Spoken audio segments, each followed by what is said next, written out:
So I'm back in the study too, and thought I would try and finish up some of the material on chapter 24, get you guys ready for that quiz that's coming up. So just wanted to clarify something in terms of aggregate demand. We talked in the previous lecture about the fact that aggregate demand has this downward slope, and actually it turns out in the real world it is kind of vertical like this. And I talked about the fact that when prices are high, people want to buy less. When prices are low, people want to buy more. That makes intuitive sense. Now, this does not change or shift the demand curve. Just high prices buy less, low prices buy more. I also mentioned the wealth effect. When prices are high, the money you have in the bank doesn't buy as much. So the result is you're going to consume less, businesses are going to invest less. And when prices are low, the money you have is worth more. So these are things that cause the slope of the aggregate demand curve to be downward. The fact that high prices you buy less, low prices you buy more, that doesn't shift the curve. The best way to think about aggregate demand is consumption plus investment plus government spending plus exports minus imports. Only if one of these changes does that cause the curve to shift. So when we looked at that in the previous lecture, only when one of these things happens does the curve shift. It could go up and it could go down. So just wanted to be clear, these are the things that cause the curve to shift. Changes in prices and the wealth effect only cause movement along the curve. Okay, so I wanted to talk a little bit about shifts in aggregate supply. So the aggregate supply curve will shift if something causes individual supply curves to shift. For example, how about the price of a real key input, oil? So, right now I'm getting deliveries from Amazon. My wife is buying a lot of stuff. But anyway, I get deliveries from Amazon. It travels by a truck that uses gas or diesel, made out of petroleum, made out of oil. And so much of the economy, transportation moves on oil. So when you look at this, if the price of oil goes up, the cost of transporting anything goes up, and the supply curves of pickles or gasoline, an input of that is oil, or eggs, all of those shift to the left, meaning that at any given price of pickles, firms are offering less because now it costs them more to transport. And if individual supply curves all shift to the left, when we add them up or aggregate them, they will shift to the left. Okay, well, if that happens, what we have here is a situation where if individual supply curves are shifting to the left, then the added up or aggregate supply curve shifts to the left. Now, by the way, the book interchangeably uses the term long-run aggregate supply and potential GDP. Oh my God, what should you put on the quiz and the exam? You can use either one. It's interchangeable.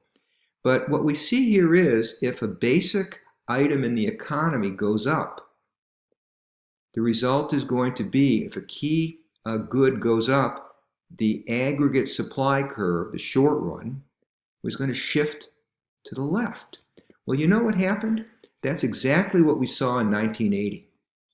OPEC raised the price of oil. They more than doubled it. So all of a sudden, people found goods were much more expensive. Firms weren't willing to, bring as much to market at any given price, and the result was that we had inflation, less GDP. Yep, we had a recession. GDP fell. So inflation was 13.5%. Unemployment rose from about 4% up to 7.5%, and GDP fell.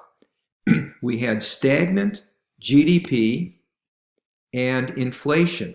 Stagnant GDP and inflation, that's what they called stagflation. Had nothing to do with the stag party. Okay, so sometimes we want to talk about changing potential GDP. So we want to change potential GDP, the long-run aggregate supply party. Okay, long-run aggregate supply curve, excuse me. So you have a situation where everything's in equilibrium. Maybe real GDP is 800 billion. Is there some way perhaps we can increase potential GDP, have the economy able to produce more? And we want it to be sustainable, not just something that's a sprint that we can do temporarily. Well, what we said before was potential GDP depends on labor, human capital, physical capital, technology, natural resources, and institutions. So, if we educate our workers more, we can increase potential GDP. If we wind up getting more, if we invest more, we have more equipment, more physical capital, higher potential GDP. Technology improves, the computer revolution. We can increase potential GDP. So if we can do that, the economy now has a higher sustainable level, something we can keep at. So if we have that, then maybe the government can figure out a way to increase spending or consumers spend more. If aggregate demand increases, the result is if we can increase potential GDP, going up to the red line, by increasing the labor force or educating them better, human capital or physical capital, technology, improving the institutions, better natural resources, then we can have a higher potential. We can raise the level of real GDP. That's pretty good. Okay, now the same thing would happen if we could shift aggregate supply, the short-run aggregate supply, but that's harder to shift. So generally, if we can figure out a way to raise the potential GDP and then raise aggregate demand, wow, we're now at an equilibrium. Sure, prices are a bit higher, but we now have more GDP. Okay, I want to talk about a couple examples and lead up to something. The Great Recession. Wow, you guys, you barely remember it, but things got bad. What happened was the housing market collapsed. Now, one of the things we're going to talk about, a mortgage, that's when you borrow money from the bank to buy a house. Mortgages can be bought and sold. The bank can take your mortgage and sell it to someone else. Somebody else might want it and say, hey, we're going to get the money from Gitter's house. So what happened? Banks were issuing mortgages and they were able to sell them. People weren't checking very carefully if the people that were borrowing the money could pay the money back.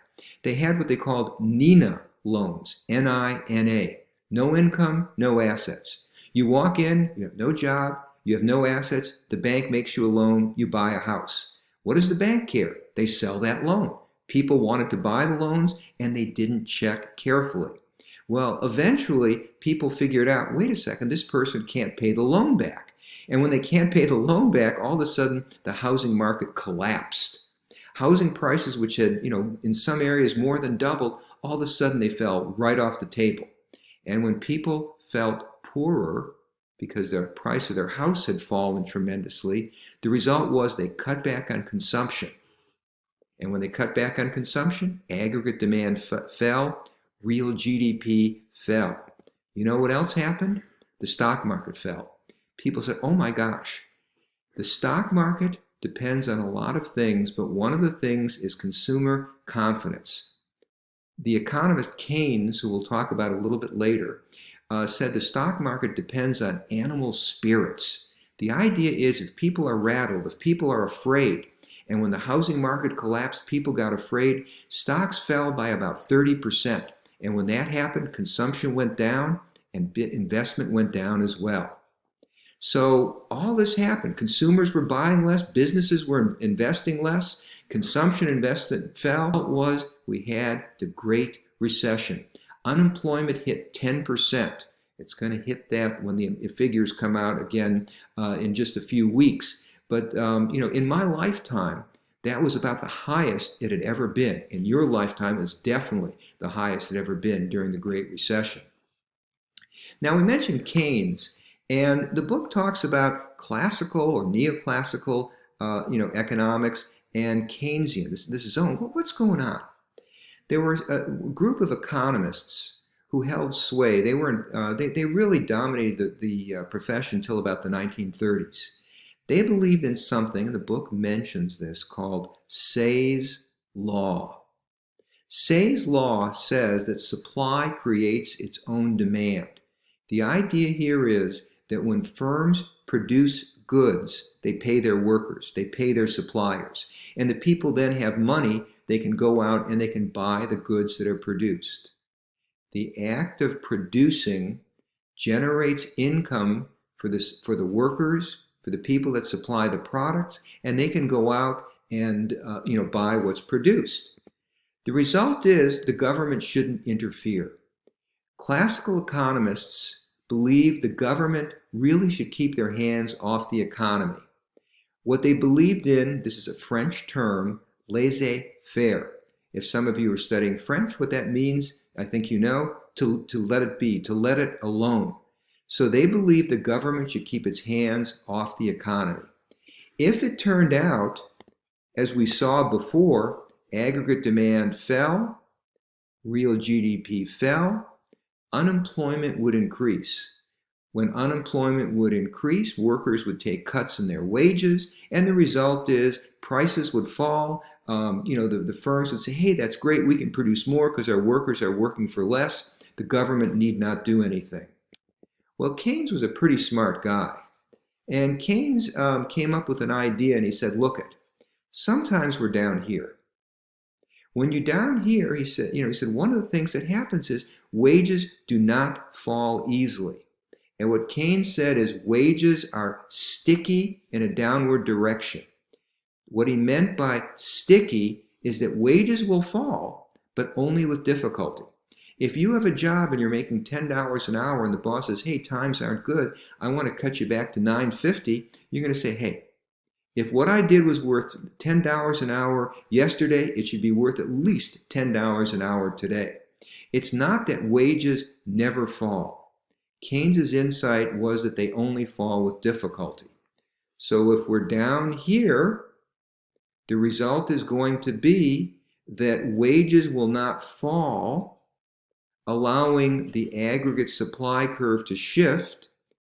Labor is an input, wages are an input. So what Keynes said is, hey, look it, the recovery will occur, but it might take a long time. If we do nothing, it might take 10 years. Imagine graduating college and living in your parents' basement for 10 years. Doesn't make you happy, and as a parent, let me tell you, it won't make your parents happy either. What Keynes said is, look it, somehow the government must take action. It's not a laissez-faire type of economics. It's one that says, look at what we have to do when aggregate demand falls, somehow we have to stimulate the economy, get people to spend more, maybe cut taxes, maybe give people money. That's what the government's trying to do right now. We have to somehow get businesses to invest. Maybe we can drop interest rates. Maybe the government will go out and spend money. The classical economist said the economy will be self-correcting, but Keynes said when you're down here, wages will not fall easily. They'll fall, but it might take a long time. So what's needed is for the government to intervene. What we're going to start talking about next time is how the government can control interest rates, which will affect aggregate demand and hence get us out of a recession.